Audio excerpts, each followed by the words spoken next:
Merci. Nous allons commencer la session plénière de ce matin. Bonjour tout le monde. Bonjour mesdames et messieurs.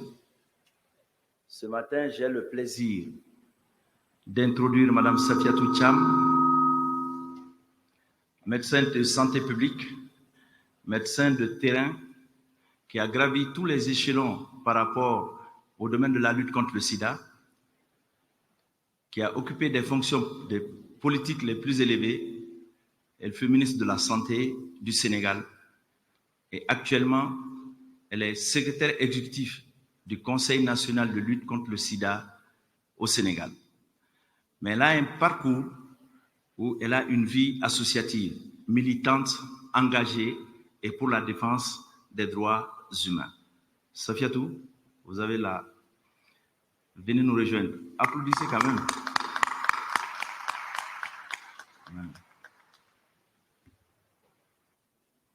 Doucement.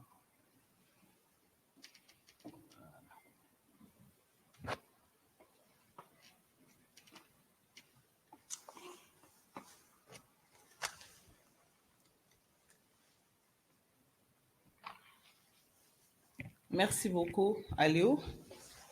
Merci à toute l'équipe de la SAA et les organisateurs de ICASA 2023 pour l'honneur que vous me faites en me demandant de présider cette session, ce que j'ai accepté avec un grand plaisir. Je vais appeler nos trois speakers. I would call our three speakers. Gerald Macharia, come and join us. Miss Maximina Chipo Jokonya and Anne Githuku-Shongwe.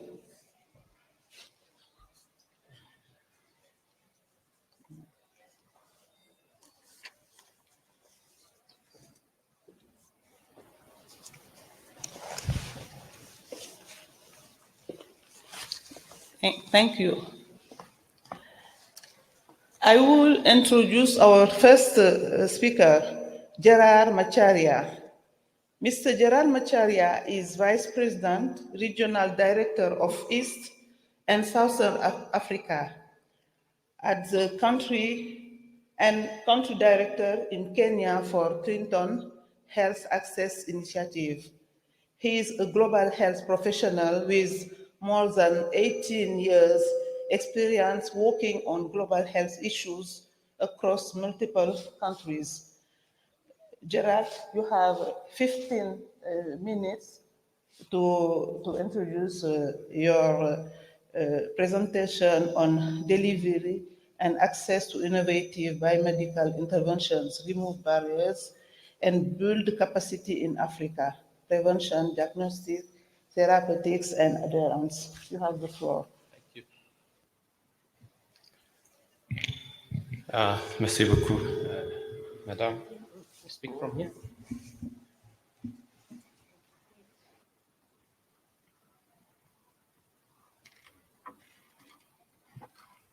Thank you. Thank you very much for that introduction. Good morning. Glad to be here in this extremely successful ICASA meeting. I know this is the last day, and so there must be a lot of conference fatigue by now, and I will try not to make it worse than the week that you've been through.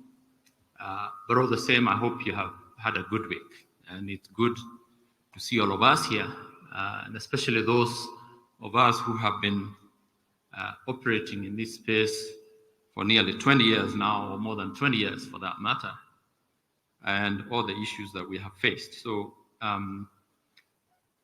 if we go to the next slide, thank you.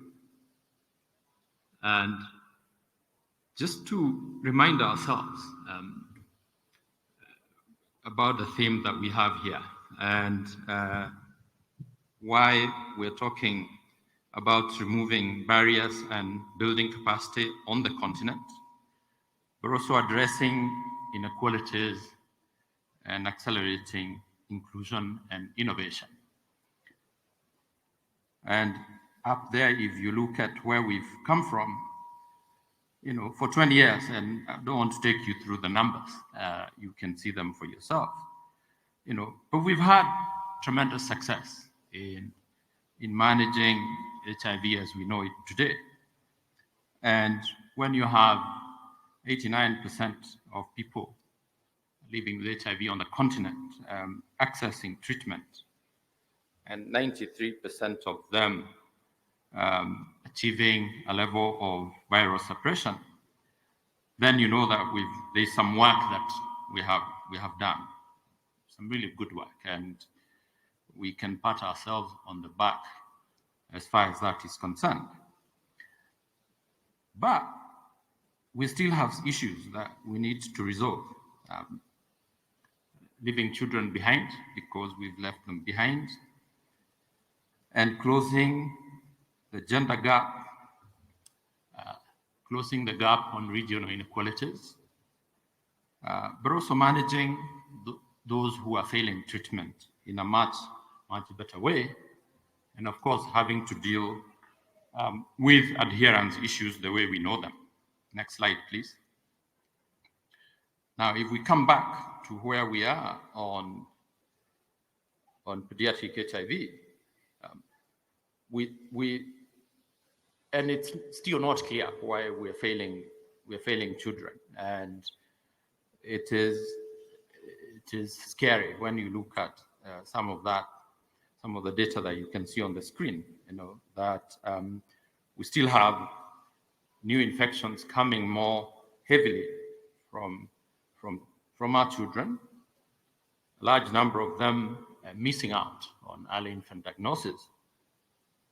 But there are also a number of them that are dying, a huge number of them that are dying. And these are findings from, a constituency of countries that will tell you how many children are actually dying before they reach the age of 5, majority of them before the age of 2.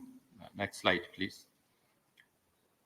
However, having said all this, and you can see on the screen there is, and coming back to the inequality, to the barriers, and to the issues that are before us, we as a continent are still investing far much more than 50% into our HIV work, and specifically around our treatment work. We still, as a continent, own the hospitals, we pay the doctors, we pay the nurses.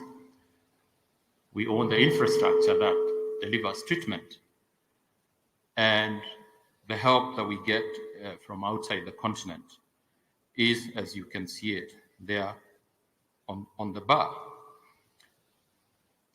But having said that, we still need about $29 billion by the end of 2025 to be able to effectively cover all our needs across the board, even with the inequalities that we have seen there, and the fact that we actually do have a crisis as far as children are concerned. Next slide, please. If we look at where we are with our treatment needs and where we are headed, we still have disparities, and you can see them clearly there. I don't need to repeat them for you. That in Eastern Southern Africa, where we think we're doing much better in terms of covering the gaps that need to be covered, we still need more money there.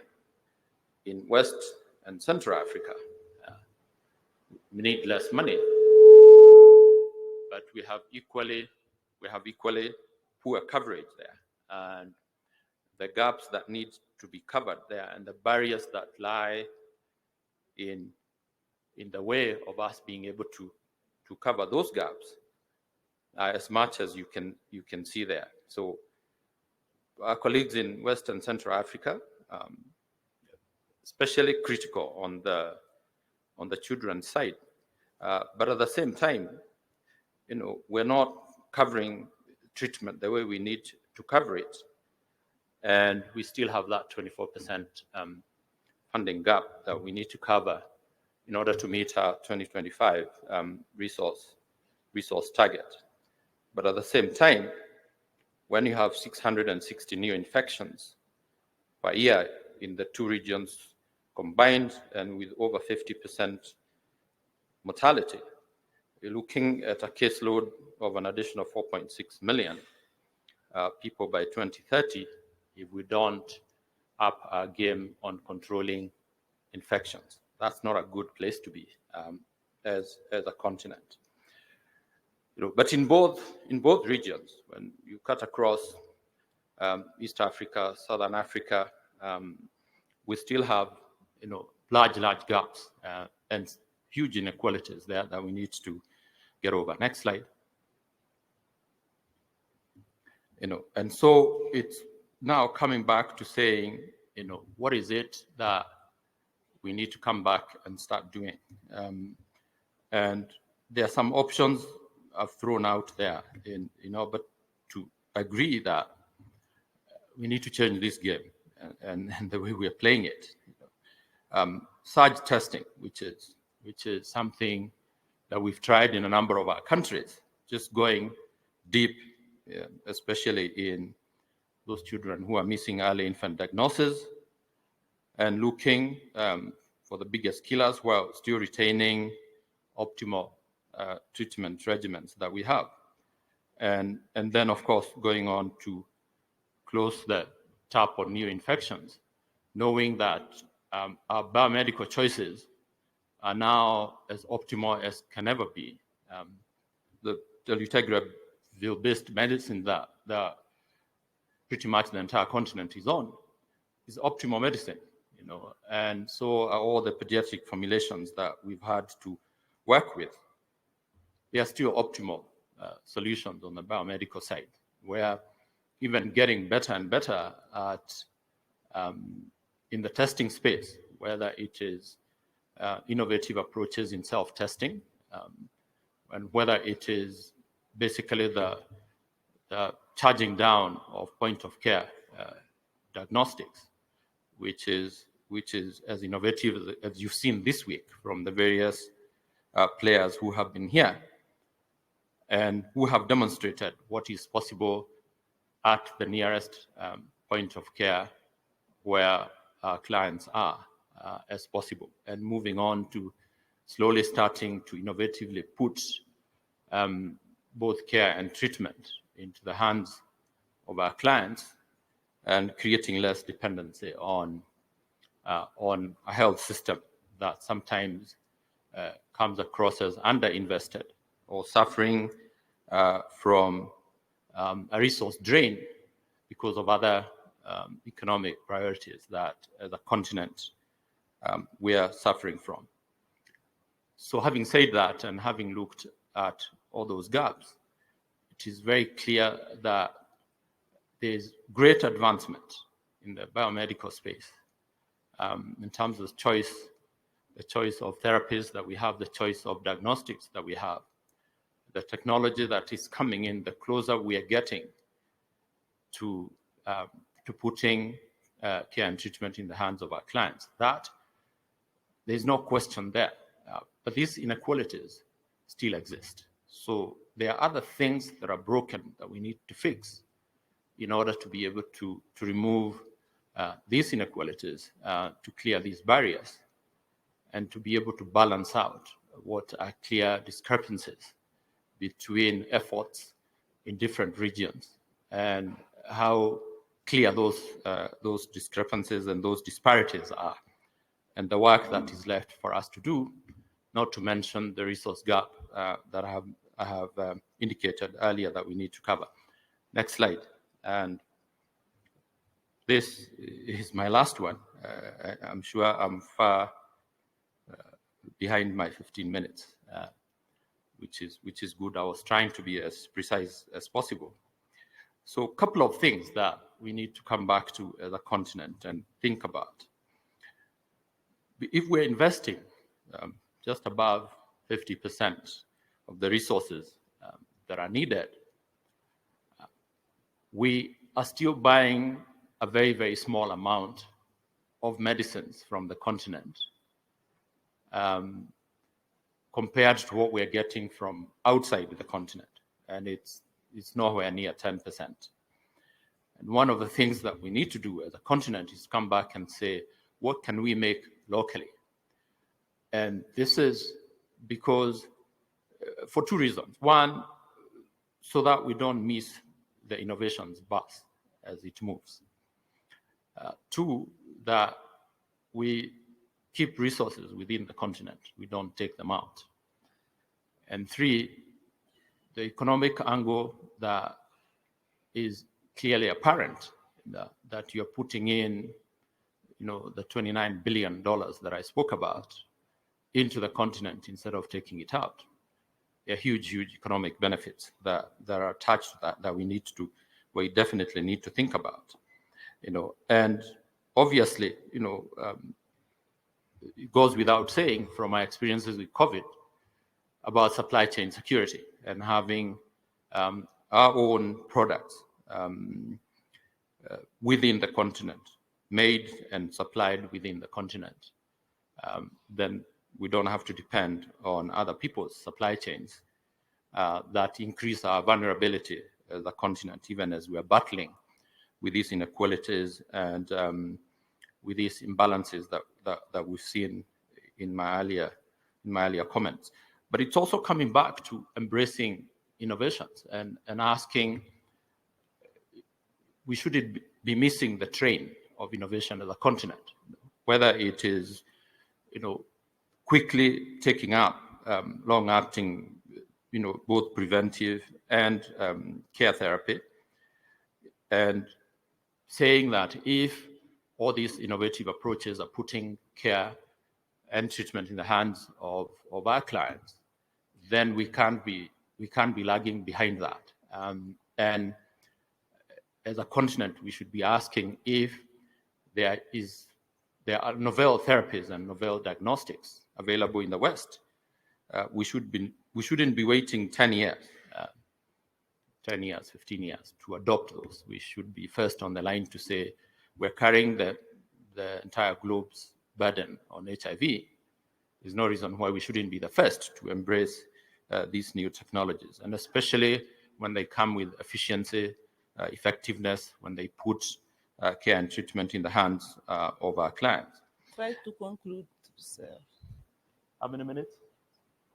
Okay, all right, yeah. I'm actually pretty much done because my third point bullet there on precision public health approach was built around the gap that we need to fix on pediatric HIV. But also we have a crisis, and I hope some of my colleagues will speak about rising infections amongst our youth, and why we need to be completely unapologetic about making sure that doesn't become our next crisis as a continent. I thank you very much.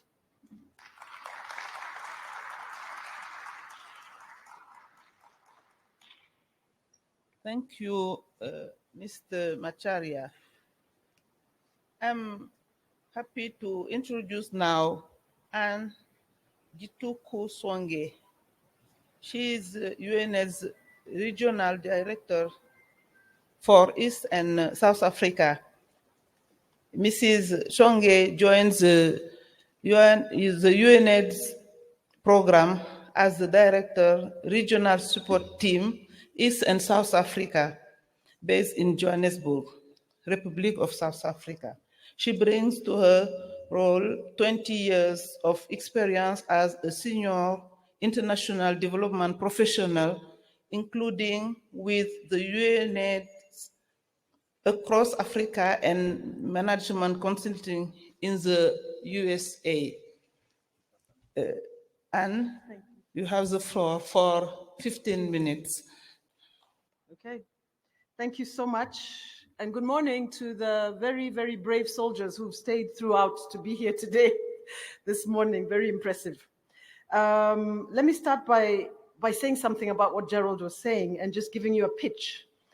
Gerald, I hope that with that information you have, you will join our campaign and our alliance for the Global Alliance to End Pediatric AIDS that led by WHO and UNICEF and ourselves and many other partners are really soldiering to make sure that we can end AIDS in children urgently. So I thought I'd give you that pitch while you're talking about it, and the resources you discussed perhaps can be directed very much to ensuring that we can end AIDS in children urgently. My theme is about supporting innovation and people-centered integrated responses to ending AIDS. And I know you've heard a lot in this past week, but I thought I would start talking about some work that we've been doing about inequalities and why integration becomes so important as we think about the people-centered and innovative approaches. So let me start by sharing a broad framework that we're thinking about. This is somewhat echoing. I'm not sure what the issue is. Okay, is that fine? Is that clear? Yes? Okay, so these are the 7 capabilities where it's still work in progress, so we may have more in the near future. But these are 7 capabilities that help us to think about in any major response that we're doing, if we're integrating it for prevention or we're integrating it for treatment, for communities who are at risk, who are vulnerable, how do we think about these inequalities? So the first one is the inequality in the capability to live a healthy life. So this is about access to health services. The second one is about inequalities in the capability to live physical safety and legal security, in physical safety and security. So this is about safety and security. We know many of our girls experience violence. Many of our key populations experience violence and insecurity. Inequality, the third one, inequality in the capability to have knowledge. So this is about education, it's about information. The fourth one is about inequality in the capability to achieve economic independence, access to livelihoods, to the economy. Inequality in the capability to have secure living conditions. Inequality in the capability to enjoy family life, self-respect, freedom. The last one is inequality in capability to participate in decision-making, to have voice and choice, and in essence, to have agency. So as we think about integrated programs, we have to think about whether these programs are considering most of these capabilities, because very often we're thinking very linearly about our programs, and what that does is that we achieve part of the result, but not the total result. And so I will talk through a couple of the initiatives that I know about and in different population groups. The first one is focused on young people and adolescent girls and young women, which we know in our world, in our region, in the African continent, are the highest levels of new infections, 4,000, 4,500, depending on the estimates, new infections every single week. And so when we think about accelerating interventions and how we integrate these and how we look at innovation, we have been working with an institution, a partner who has been looking at multidimensional outcomes for adolescents and young people. UNICEF, World Food Programme, and other UN agencies have been partners in this. And an example from Tanzania has been a combination of youth-friendly SRH services, providing cash transfers, mentoring and education programs, livelihoods and skills training. And in the provision of these multidimensional programs, have been able to produce multidimensional results, ultimately reducing new infections anywhere between 20 to 40% in this cohort, but also reducing violence, reducing education outcomes, and other related outcomes, including food insecurity. So as we think about multidimensional or integrated and how we innovate, these are people-centered approaches. The Young Women for Life movement that was started in South Africa has now expanded to 5 other Southern African countries, is a movement started by young women to challenge social norms, to contribute to public policy. They have helped to redefine some public policy. They have been involved and are using mobile to ensure early warnings against violence, to support one another, to connect to services, have been able through their programs to connect to income opportunities, including jobs. And for these cohorts, we have seen a reduction in violence of close to 50% in this cohort. We have seen a reduction in new infections of up to 40% in these cohorts. So we're able to see that when communities lead, when young women like these lead, 70,000 women across 5 countries are able to change the trajectory of their own outcomes. Integrating health and community systems into resilient systems for health would allow us to reach communities with people-centered care. In Katatura, Windhoek, Namibia, the Born Free Integrated Youth Center is another example where young people have designed a center, a youth center that combines psychosocial support, economic and education opportunities, sports, but also have invited health services and youth-friendly services to enable them to, in a very beautifully laid out center, to enable them to access resources. In this same Windhoek, there are incredible self-funded projects by young people where they use e-bikes to deliver antiretroviral medicines, food, and adherence to school-going peers, where it is much more difficult for them to access services and clinics directly. So that's just an example of, at least for young people. In terms of harm reduction programs, a visit to clinics in Temeke, Tanzania, showed us how the health services are providing harm reduction centers. Close by, a community organization established an incredible center. That center provides the clients of this harm reduction center, of the clinic, with food, a place to rest and dignity, a place to clean themselves, to be able to actually take care of themselves, but also provide counseling services, able to provide some education and skills training, and most importantly, enable them to live with dignity. We have seen incredible results from this harm reduction center. In Kenya, we have the Hoima Center, again, for MSM and gay men, a very, very powerful center that is led and driven by communities where safety, knowledge, and psychosocial support that is then connected with health services, another incredible program. Yesterday, we visited Girls' Rights outside here, not far from here, 10 minutes away. And in that center, we learned of the incredible work they've been doing over the past more than 20 years.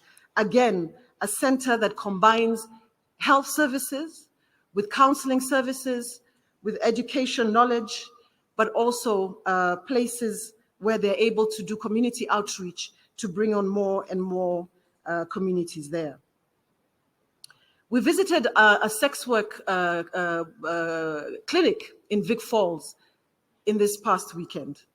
And when we visited this clinic, what we learned is not only are this community in this health center, which is provided by the government, but the community themselves are the peer support network, but they are working across 3 countries, Botswana, Zambia, and Zimbabwe, have these cross-border programs, and they've been able to connect one another across borders to provide services. These are the communities themselves who have their own special passports to be able to move across the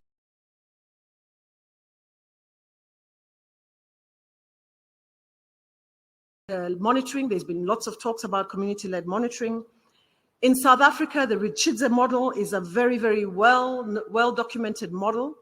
It's a model that has been able to work with 5 community networks, inspecting 400 plus health sites in 29 districts, over 100,000 interviews with PLHIV. And because of that, they have been able to change the service provision in the clinics. They have been able to change turnaround times. They have been able to shift the quality of service, the culture of health service provision in those clinics. Let me give you another example. Pilani is an old community-based organization in South Africa. It offers services to improve health outcomes through combining indigenous community resources, knowledge and skills to promote family health, support of pregnant women, care for newborn babies and children as they grow. Pilani, which means health, demonstrates the critical role played by community-led organizations in reaching marginalized communities with essential health services. Pilani deploys community health workers to 6 flexi clinics in Cape Town to provide services in mothers' homes. A digital application provides real-time data on maternal and child health indicators and outcomes in the metropolitan areas of Cape Town. We can give you example after example after example of where communities themselves have driven services, have been able to match those services with community health workers, with health services, and increasingly the reach and the depth of those service provision is well recorded. In this case of ending mother-to-child transmission, we have examples from Zambia, we have examples from the Ready Plus community with Frontline AIDS, who have been able to pull together incredible mother-to-mother programs or peer support programs of young mothers themselves, who have been able to go out and reach out to other mothers to make sure that they reduce any chance of infections in young girls. And I'm sure you'll hear more from one of our speakers about that. So I will cut that bit of the presentation because I know her story, and her story is incredible. I wanted to share about integrated health services across multiple diseases. We have been experiencing, of course, COVID, but also Ebola. And we have been able to record across multiple countries examples and illustrations of where communities were able to lead during COVID in the provision not just of COVID-related services, but also to reach people living with HIV who required that service.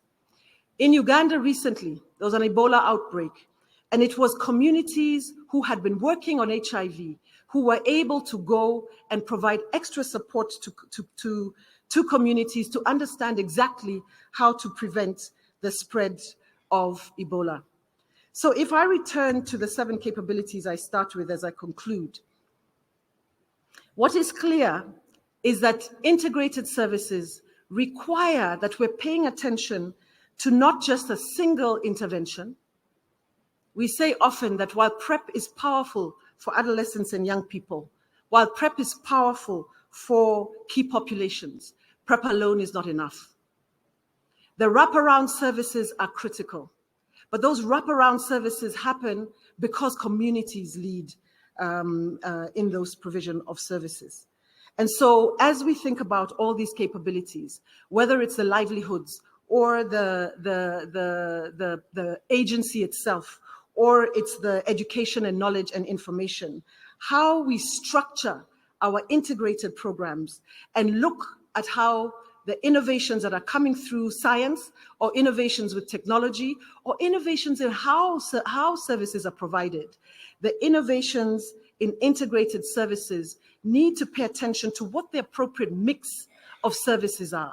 So how do we weigh the mix of services? Whether it is a health center that begins it, so it's starting with the health sector, or it's starting with the community organization itself, and then integrating it back with the health services and with communities and people living with HIV itself.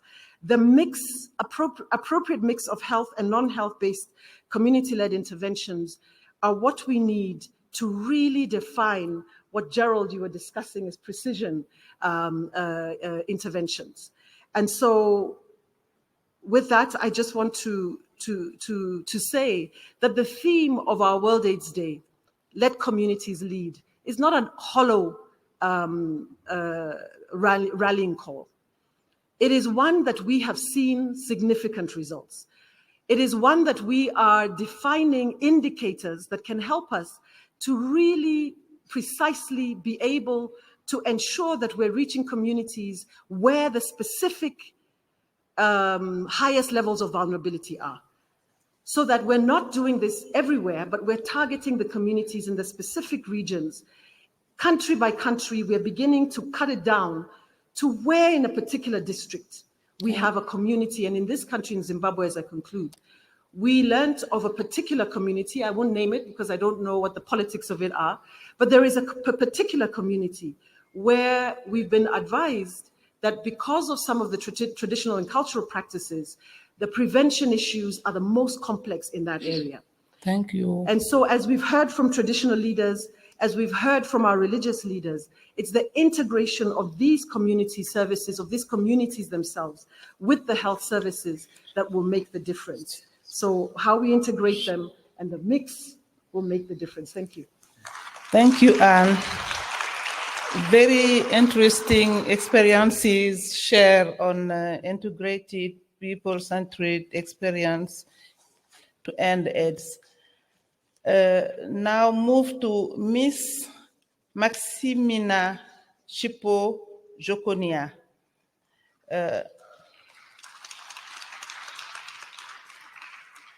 Ms. Maximina is an established HIV and human rights practitioner, advocate, and young woman leader with over 8 years of experience in health programming with a focus on young people in their diversity, including adolescent girls and young women.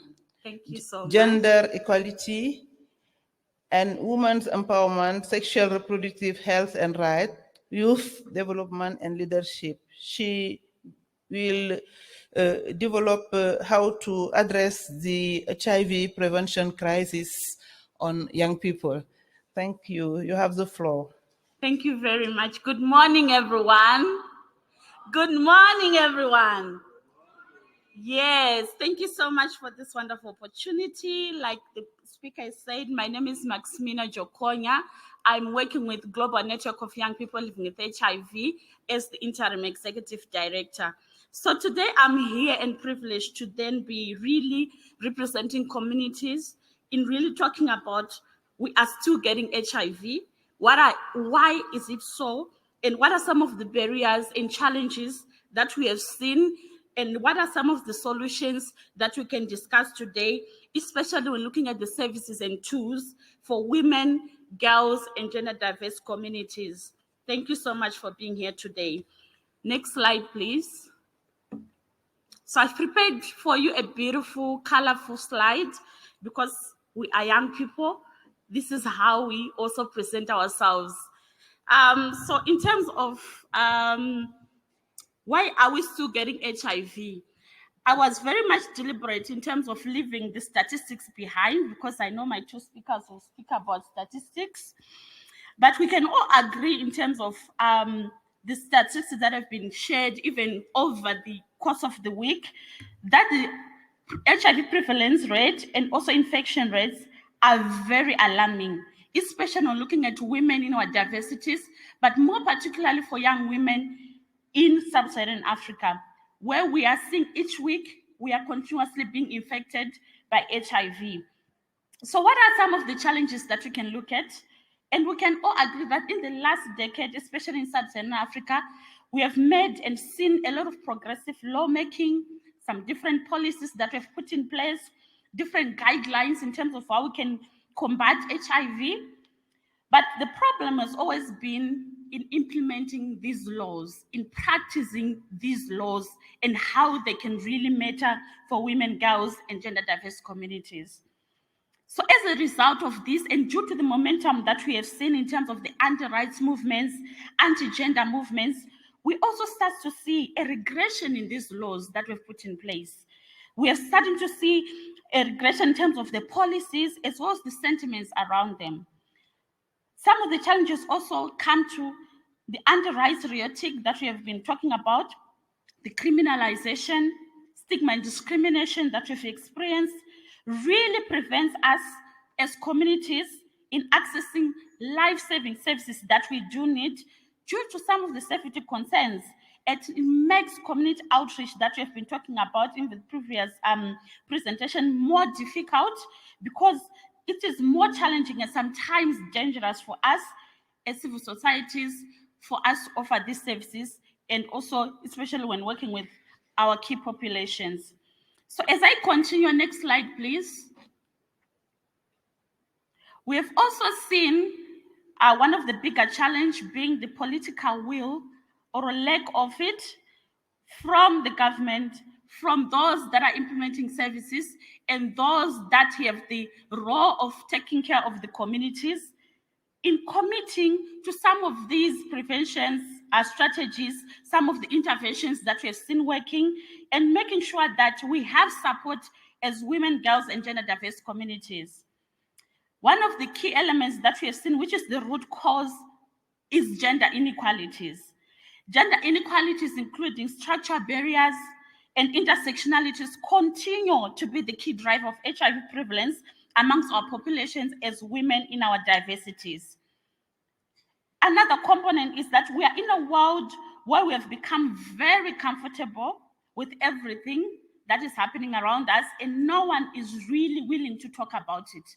We can talk about the isms that are there, whether they are racism, whether it's colonialism. We can talk about the anti-rights movement that is happening in our continent, but most of the times we are not really comfortable to really articulate it. What does it mean, and how does it affect us as women, girls, and gender diverse communities?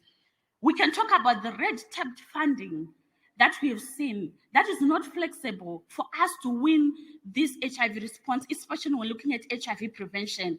We are not willing to talk about it because we are afraid if we talk about it, the money doesn't come to us. So these are some of the challenges that we are facing. And lastly, what I call the double tragedy is that some of these funders that are funding HIV prevention, HIV response, are the very same funders that are going on the behind and funding the opposition that is fighting for us not to realize our rights, and also in ensuring that we don't articulate and attain HIV prevention for women, girls, and gender diverse communities. Hence, we are making 2 steps ahead and 2 steps behind. So we are not really getting to where we want to be when it comes to HIV prevention amongst women, girls, and gender diverse communities. Next slide, please. So this is an exciting slide for me because this tells my story. So as you can see, this is my beautiful son. Yes, I did get consent, just to let you know. So this is my beautiful son. He's now 3 years old, but I wanted to really give a testament in terms of how the prevention of mother-to-child transmission interventions really worked, and how I was part of, being one of the beneficiaries that have really benefited from that. Because I think when we started the prevention of mother-to-child, or now we would like to call it EMTCT, we had so much robust interventions well in place. The communities were the ones that are on the forefront, making sure that young mothers, women really understand and are taking medication. We've been supporters that were in place where we had peer-to-peer approach, being supported how to take care of ourselves as young women, on how to take care of medication when you are pregnant or when you want to get pregnant, and postnatal care. All of this was really robust. I can go on and on in terms of the interventions or some of the campaigns that were there, stay free, start free, all of those. They were really trying to make sure that we are eliminating mother-to-child transmission. And I, for one, can then testify that from that prevention program, I did benefit, and my son is HIV negative. This is how we can really make sure that we are getting where we are today. On the other side of the story is around the key component and the importance of choice. So when I went into postnatal, I had my son. Now I went to my 6-week visitation where they want to then talk about, family planning. If I was not someone who was empowered, who had choice, and who had researched about what I wanted, I went into this office. The doctor offered, now that you're in postnatal care, you need to start family planning. So here's the pill for you. And I asked the doctor, did you really ask me what I want? Is this the choice that I really want for me and for myself, and how I want to take care of my body, and what are my plans for whether I want to have a second child or not? And he was really shocked. And for me, I think what I really appreciated about me making that choice is around I had the empowerment.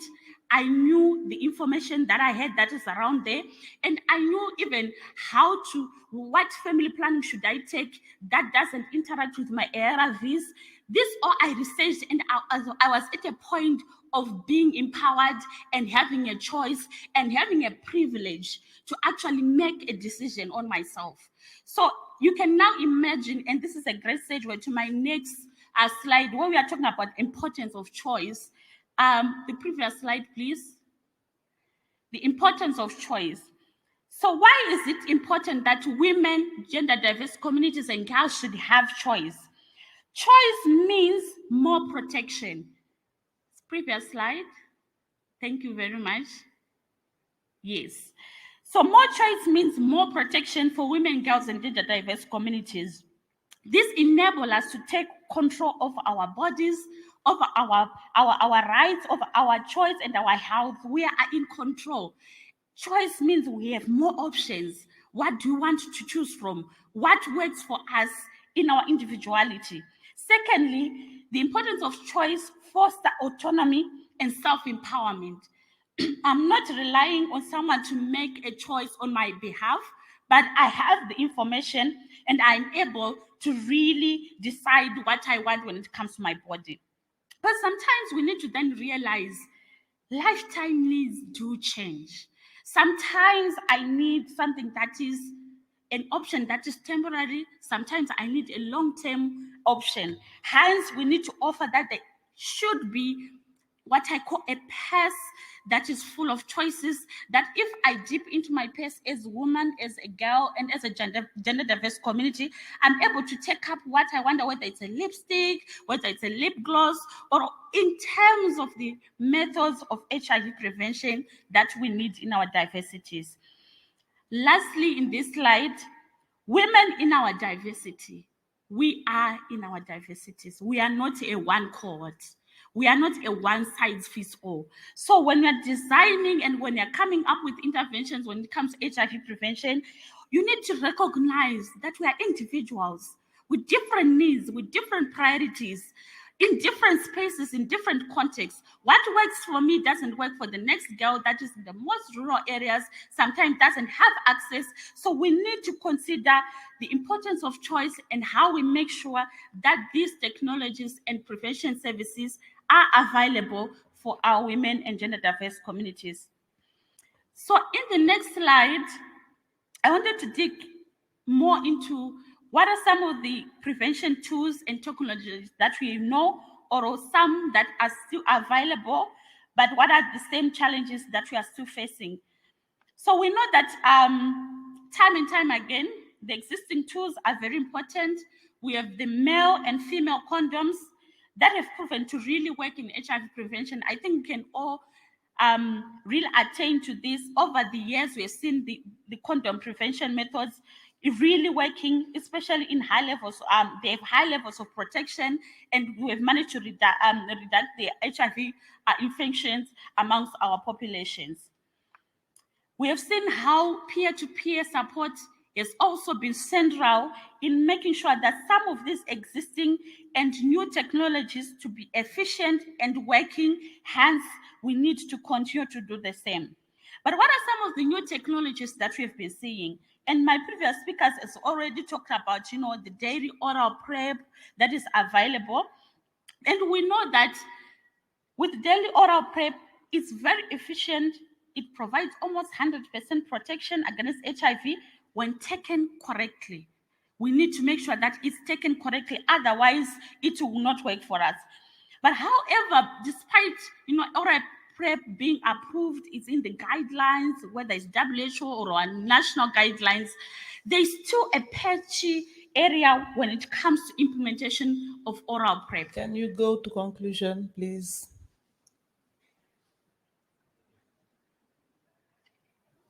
Okay, I'll try to go to conclusion, but can I get my 15 minutes time?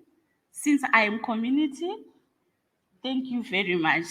I would love to really dive into my presentation because it's a privilege and I want my 15 minutes. Thank you very much. So the second intervention is around monthly depriving ring, where we have talked about it's a long-term or acting method that really works for us, but sometimes it's not really available for us. The last one is injectable PrEP, which then also provides us with more options that we need as women and girls. Challenges why these services are not available in the next slide, the no-do gap. We have too many method services that are being developed and designed, but there's a huge gap in terms of implementation, what we have talked about, whether they're depriving ring, whether it's injectable or oral PrEP. We know the knowledge, but sometimes there is a huge gap in terms of actually getting these services to the hands of women. Funding is also important. We have seen that most researchers, implementers, donors are willing to provide or inject into pilot researches. But when it comes to rolling out these services for women, it's something that is a huge gap at the end of the day. To top it all, we are still programming in a fragmented approaches, political apathy, and insufficient collaboration. Hence, we are continuously tolerating, hence women doesn't have these products in their hands. So I think we've talked out too much about it's time for action. And probably I can conclude. So I think one of the things that we need to start to consider is that we need to do more action than talking. Gender equality is a practice, not a theory.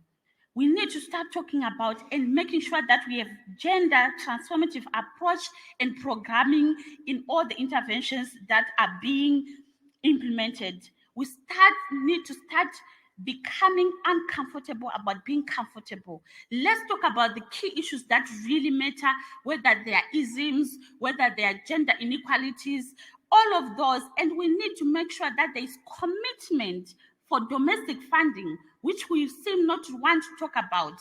True representation, it's really important. We need to make sure that it's not enough to just have one or two women in your board meetings or on whatever key decision-making platforms that we have. It does not equate to meaningful and ethical engagement. We need to make sure that there is authenticity engagement of women in our diversity. Women-centered programming, I think we've talked about it. We need to make sure that women and gender diverse communities and girls are part and parcel of the co-creation of the interventions, from design, implementation, as well as monitoring and evaluation. We need to make sure that we take them through. We are equal partners. We are not end users. We are equal partners throughout the whole processes. Peer approaches have been really working. Human-centered designs are really something that we need to start to consider. We need to make sure that women-friendly services are available and are accessible and are affordable for women, girls, and gender diverse communities. So as I conclude, we need to make sure that the government and donor support is reaching the communities in our diversities. They should support the rollout of these new technologies that we've been talking about.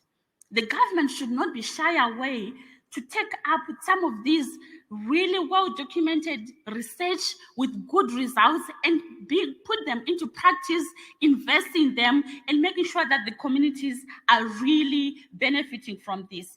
Clinic, public hospital access, I think this is very crucial. Our healthcare workers, are we training them enough? Or are we complaining? We are not providing them with enough information, accessibility to information, that they need to implement some of these new technologies that we're talking about. Hence, there is still a gap. So we need to make sure that we are covering that gap. Operations and logistics, we don't want these products to stay at national level. Let them go to the local primary level where we can access them as women. So as I conclude, I think this is my last slide. Yes. So, You know, these meetings are very important, you know, conferences, meetings, workshops. But what I want to say is that if we are not willing to do the actual actions, to actually go out there and implement whatever we've talked about this, then we have had this conference for nothing. I, for one, don't want to come back in the same conference to talk about the same statistics that we are seeing, that all women are still being infected and affected. We are being written in different reports and all of that. I don't want to see that in the next conference. Let's commit ourselves from today that as we go out, this is where the real action needs to start to happen in the communities. Let's have interventions that work for women. Let's be intentional to translate what is in theory into practice. Thank you very much.